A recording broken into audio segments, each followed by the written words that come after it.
Hi, and welcome to Millionaire Mondays. Have you ever wondered why some people and some companies can operate at 10 times the capacity and productivity to their industry average?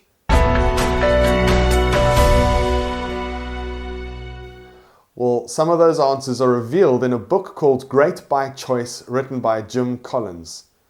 Those people and companies seem to get those results regardless of the circumstances that surround them. It's almost as if it were intentional. Well, in this two-part series, I'm going to unpack some of those elements that hopefully will add to your business.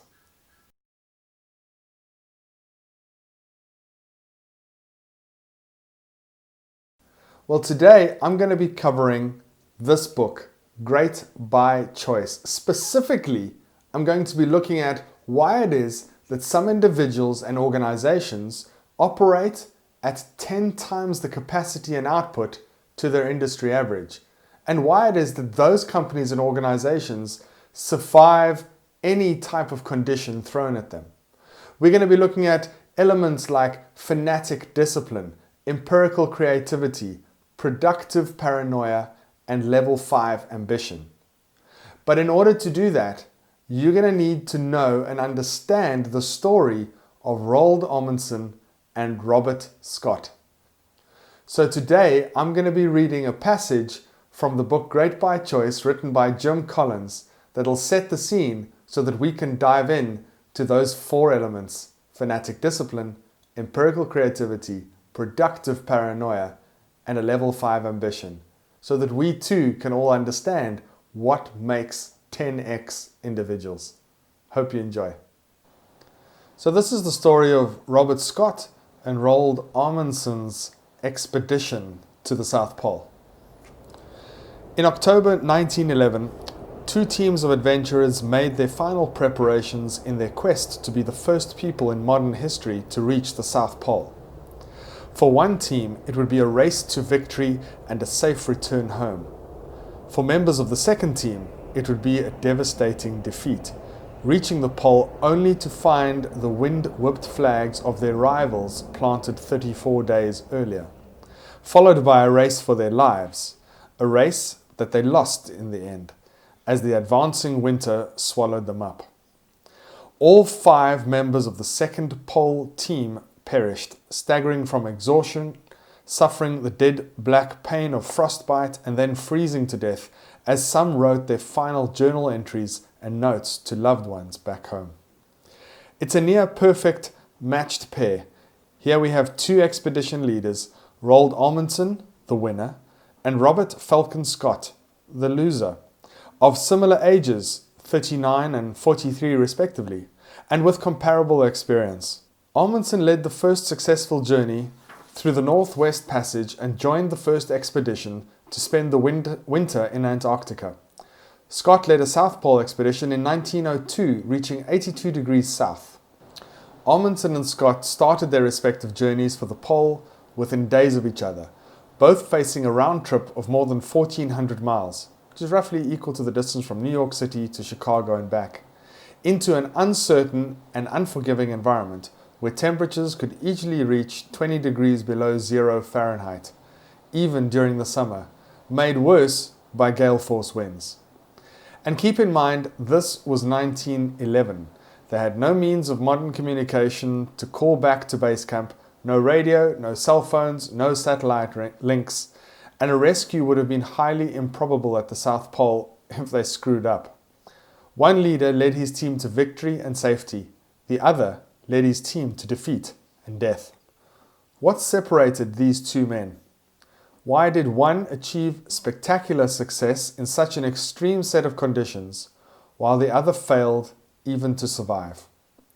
It's a fascinating question and a vivid analogy of our overall topic. Here we have 2 leaders, both on quests of extreme achievement in an extreme environment, and it turns out that the 10x business leaders in our research behaved very much like Armundnson, and the comparison leaders behaved more like Scott. So are you an Armundnson or a Scott? While in his late 20s, Roald Armundnson travelled from Norway to Spain for a 2-month-long sailing trip to earn a master's certificate. It was 1899. He had a nearly 2,000-mile journey ahead of him. And how did Armundnson make the journey?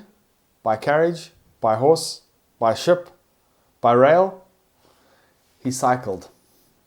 Armundnson then experimented with eating raw dolphin meat to determine its usefulness as an energy supply. After all, he reasoned someday he might be shipwrecked, finding himself surrounded by dolphins, so he might as well know if he could eat one. It was all part of Armundson's years of building a foundation for his quest, training his body and learning as much as possible from practical experience about what actually worked. Armundnson even made a pilgrimage to apprentice with Eskimos. What better way to learn what worked in polar conditions than to spend time with a people who have hundreds of years of accumulated experience in ice and cold and snow and wind? He learned how Eskimos used dogs to pull sleds. He observed how Eskimos never hurried, moving slowly and steadily, avoiding excessive sweat that could turn to ice in sub-zero temperatures. He adopted Eskimo clothing, loose fitting to help sweat evaporate, and also that was protective. He systematically practiced Eskimo methods and trained himself for every conceivable situation he might encounter en route to the pole. Armundson's philosophy. You don't wait until you're in an unexpected storm to discover that you need more strength and endurance. You don't wait until you're shipwrecked to determine if you can eat raw dolphin. You don't wait until you're on the Antarctic journey to become a superb skier and dog handler. You prepare with intensity all the time so that when conditions turn against you, you can draw from a deep reservoir of strength. And equally, you prepare so that when conditions turn in your favor, you can strike hard. Robert Falcon Scott presents quite a contrast to Armundnson. In the years leading up to the race for the South Pole, he could have trained like a maniac on cross-country skis and taken a 1,000-mile bike ride. He did not. He could have gone to live with Eskimos. He did not. He could have practiced more with dogs, making himself comfortable with choosing dogs over ponies. Ponies, unlike dogs, sweat on their hides, so they become encased in ice sheets when tethered, post hole and struggle in snow, and don't generally eat meat. Armundnson planned to kill some of the weaker dogs along the way to fuel the stronger dogs. Terrible, I know, but it was survival of the fittest. Scott chose ponies.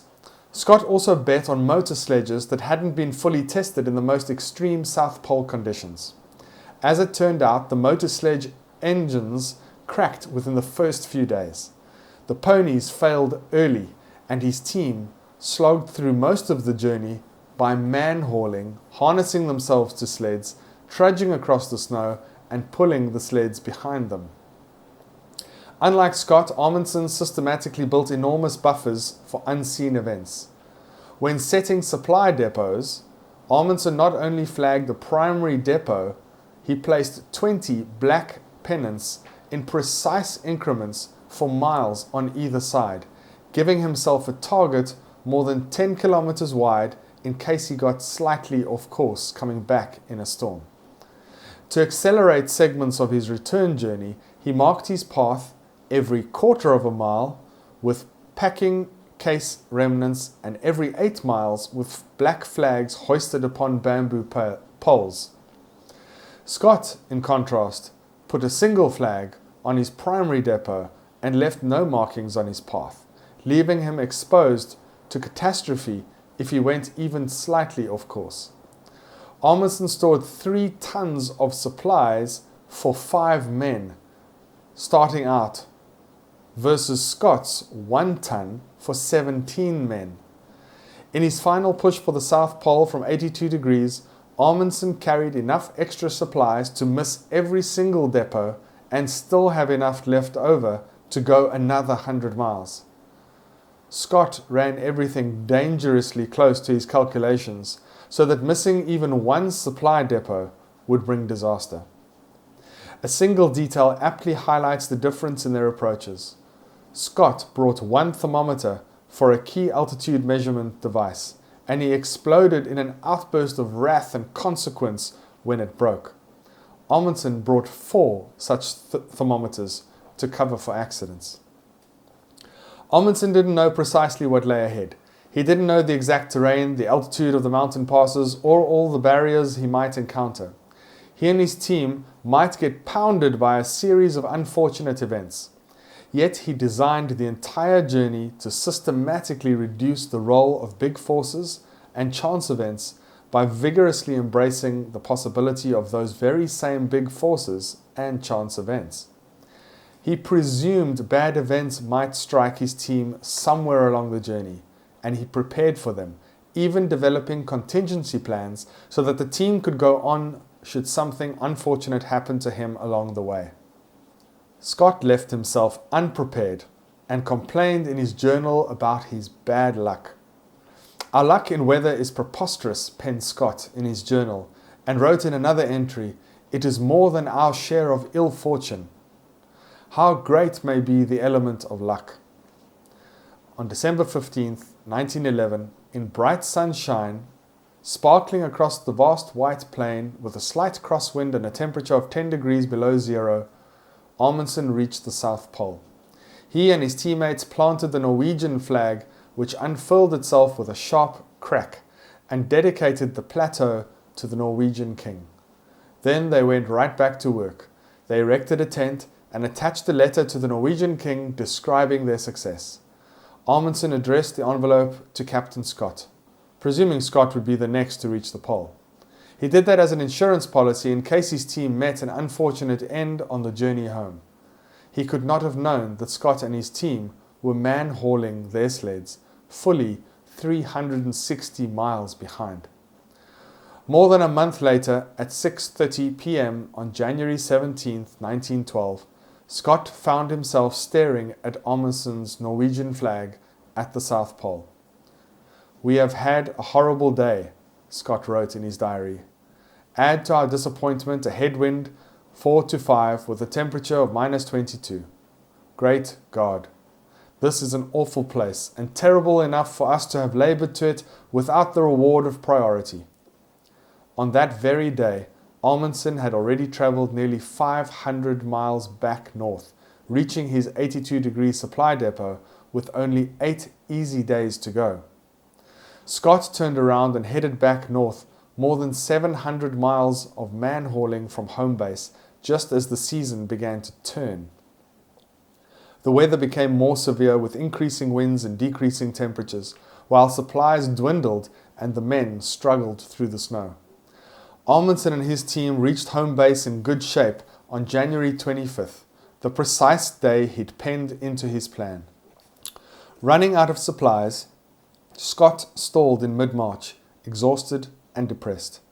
8 months later, a British reconnaissance party found the frozen bodies of Scott and 2 companies in a forlorn, snow-drifted little tent just 10 miles short of his supply depot. You see, there were different behaviors, but there weren't different circumstances. Armundnson and Scott achieved dramatically different outcomes, not because they faced dramatically different circumstances. In the first 34 days of their respective expeditions, Armundnson and Scott had exactly the same ratio, 56% of good days to bad days of weather. If they faced the same environment in the same year with the same goal, the causes of their respective success and failure simply cannot be the environment.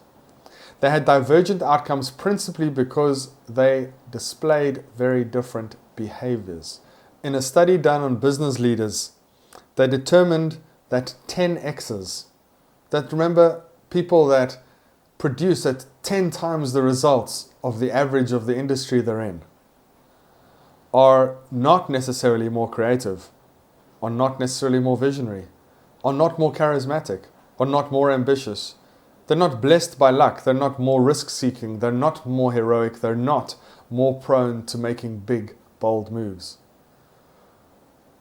We're not saying that 10Xs lacked creative intensity or ferocious ambition or the courage to bet big. They displayed all those traits, but so did their less successful comparisons. So why do 10Xs distinguish themselves from everybody else? Well, that's where it comes to those three elements: fanatic discipline, empirical creativity, and productive paranoia, leading to level 5 ambition. I would recommend that you get this book, Great by Choice. Read it a few times, make notes, underline, and implement those strategies to build a successful business that not only will sustain and withstand any condition thrown at you, but it will see you outperform your industry by 10 times the average. Catch you all soon.